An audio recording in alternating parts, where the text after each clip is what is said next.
Entre 1993 et 2003, puis 2016 et 2018, X-Files a été l'emblème sci-fi de toute une génération. Mais comment ça se termine? Si vous n'avez pas tout bien suivi ou si votre mémoire vous met soudainement au défi, on vous raconte la fin de la série.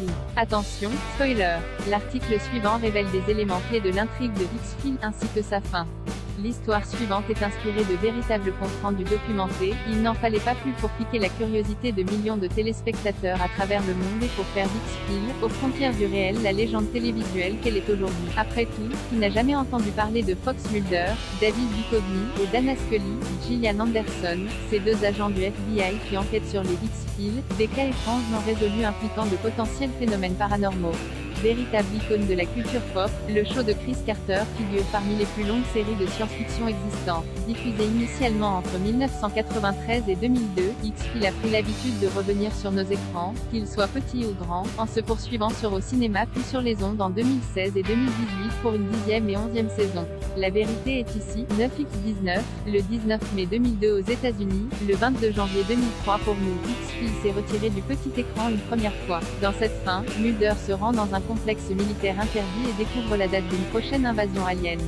Il se fait cependant repérer et tue, dans sa fuite, Nolly Rohrer, Adam Baldwin, une sorte de super soldat, et ennemi, en le faisant basculer d'une passerelle sur un câblage haute tension. Arrêté, son sort sera décidé au tribunal où il est représenté par Skinner, Mitch Pileggi. Mais la sentence est irrévocable, il est condamné à mort. Une seule solution, s'évader. Doggett, Robert Patrick, Skinner, Reyes, Annabeth Gish, et Scully l'aident ainsi à s'échapper. Mulder et Scully se retrouvent ensuite au Nouveau-Mexique à la recherche de réponses concernant cette invasion alien auprès de l'homme à la cigarette, William B. Davis, qui, toujours en vie, se cache pour survivre à la colonisation extraterrestre prévue pour le 22 décembre 2012, la fin annoncée du monde. Dans un dernier combat contre Rohrer, qui n'est finalement pas mort, mais le sera bientôt, tout comme l'homme à la cigarette, Mulder et Scully, Doggett et Reyes s'enfuient. Plus tard, dans une chambre de motel à Roswell, Mulder fait part à Scully de sa conviction que les morts peuvent parler aux vivants et font partie de quelque chose de plus grand que toute force extraterrestre. Le couple s'allonge dans les bras l'un de l'autre. Fin de X-Files. Enfin la vérité est ailleurs. 11x10, l'homme à la cigarette n'est pas mort et Mulder et Scully, en proie à des visions, ont un fils, William, Miles Robbins. Voilà deux événements majeurs survenus depuis la première conclusion de la série. William, à cause des plans de l'homme à la cigarette, fuit le gouvernement et souhaite en apprendre plus sur ses mystérieux pouvoirs. Mulder et Scully se lancent ainsi dans une course contre la montre pour retrouver leur fils mais aussi pour empêcher une contamination orchestrée via un pathogène extraterrestre. Lorsque Mulder retrouve William, il le suit dans une usine abandonnée.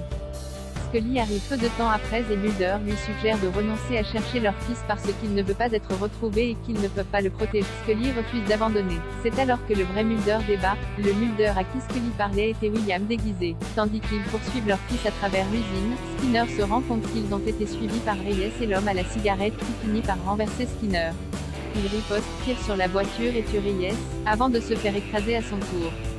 L'homme à la cigarette et Mulder, eux, finissent par s'affronter. Le premier tire une balle dans la tête du second qui tombe à l'eau, reflétant ainsi une vision antérieure de Scully. Mais c'était en réalité William, le vrai Mulder, lui, tue l'homme à la cigarette dont le corps est emporté par le courant. Alors que Mulder et Scully se réconfortent, cette dernière lui révèle que William n'était pas leur enfant mais une expérience implantée en elle par l'homme à la cigarette.